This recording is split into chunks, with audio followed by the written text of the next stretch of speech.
It was a crisp Tuesday morning in the quiet suburb of Willow Creek Estates, the kind of day that usually started with birds chirping and kids heading off to school. But not today. Outside my house, chaos reigned. Police cruisers blocked the street, their lights flashing like angry strobes.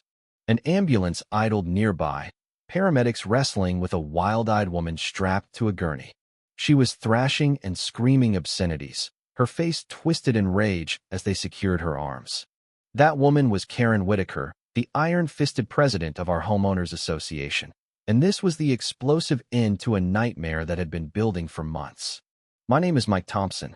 I used to be a Navy SEAL, spending years in the shadows of classified ops raids in hostile territories, high-stakes extractions where one wrong move meant lives lost. But after my wife passed away, I hung up my boots for good. I moved to this cookie-cutter neighborhood for my son, Alex. He was only 8, and I wanted him to have the stability I never did. Safe streets, good schools, a backyard where he could just be a kid.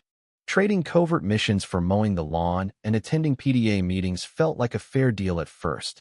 The HOA seemed harmless, a group of busybodies ensuring curbs were painted and fences aligned. But oh, how wrong I was. It turned into a battleground, one that tested every ounce of restraint I'd learned in the service. Karen Whitaker had ruled the HOA for 6 years like a petty dictator. She was in her late 50s, with sharp features and a perpetual scowl, obsessing over every bylaw as if they were sacred texts. From the moment we moved in, she targeted us. It started small. She'd show up unannounced with a measuring tape, citing our mailbox for being an inch too tall. Then came the fines for Alex's basketball hoop in the driveway, for sidewalk chalk drawings he made with neighborhood friends, even for our dog's occasional bark. Community standards, she'd sneer, handing over pink slips like they were decrees from on high. But it escalated when she fixated on Alex. She'd lurk at the bus stop, binoculars in hand, watching him like a hawk. Complaints flooded in, anonymous tips to his teachers about neglectful parenting, whispers to other parents that Alex was a troublemaker. She photographed him playing in the yard, claiming it was for safety audits. Twice, she called the police with bogus reports, once alleging he was unsupervised, another time fabricating a story about him wandering into traffic. The cops dismissed it each time, but the harassment gnawed at us. Karen didn't stop there. She invented a child welfare committee, a sham group with just her and 2 cronies, Harold Jenkins, a retired accountant with a grudge against anyone under 40, and Victor Malone, a sleazy real estate agent who profited from flipping foreclosed homes in the neighborhood. They printed fake letterheads, forged signatures from absent board members, and paraded around like official guardians. Their interventions were nothing but excuses to intimidate families demanding access to homes, questioning kids without parents present.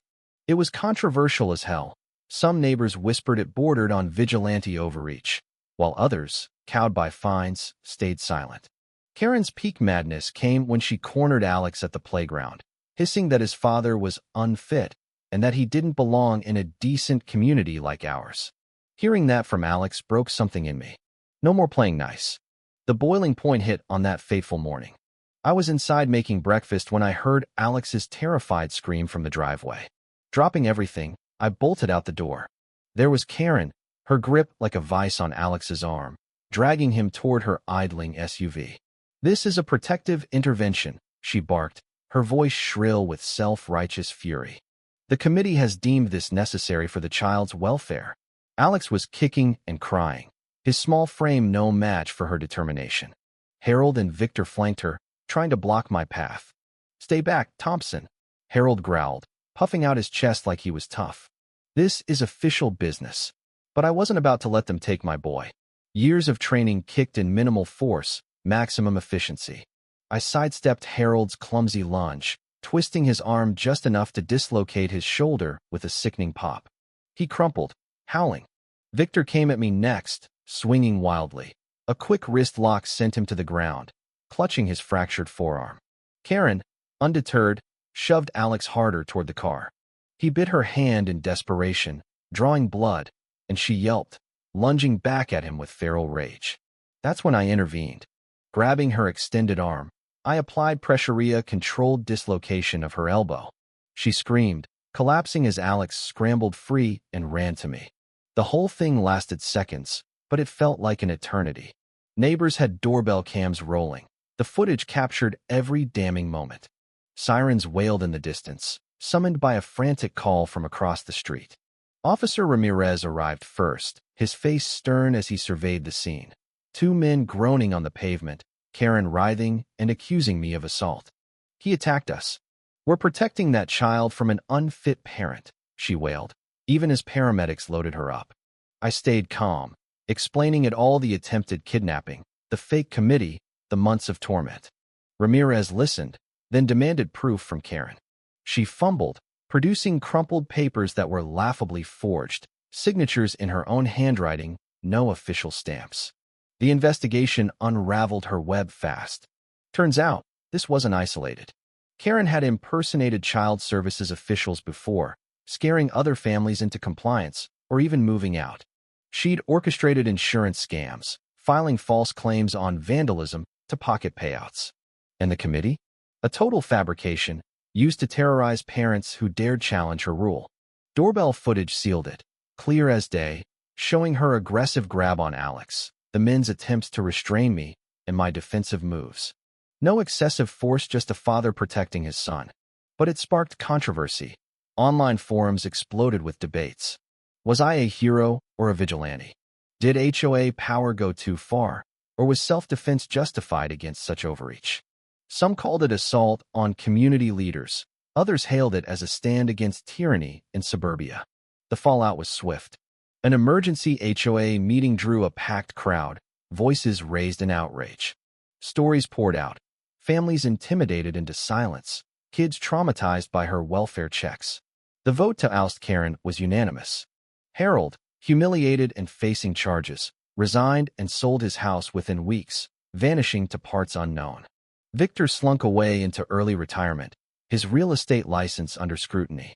The HOA's lawyer, buried in ethical violations from enabling her schemes, quit on the spot, muttering about potential disbarment. Karen's trial became a spectacle. Charged with attempted kidnapping, impersonating an official, false imprisonment, conspiracy, and insurance fraud, she faced a jury unmoved by her pleas. I was upholding standards, she ranted from the stand, eyes wild. This neighborhood needs order. The judge wasn't buying it. 5 years in prison, plus extra time for the fraud, and a hefty fine that wiped out her savings. As bailiffs dragged her away, she twisted back, screaming, "You'll regret this. Standards must be maintained." Her breakdown went viral, fueling endless arguments about mental health, power abuse, and the dark side of suburban control. In the end, Willow Creek began to heal. Parents who'd been too scared to speak shared their horrors: fake welfare visits, coerced fines, lives upended. The HOA reformed, electing level-headed folks who focused on actual maintenance, not micromanagement. Alex and I found our peace. He bounced back with counseling, turning the ordeal into tales of his superhero dad. But the controversy lingered, a reminder that beneath the manicured lawns, monsters can lurk, and sometimes fighting back is the only way to expose them. Life in the suburbs? It's never as safe as it seems.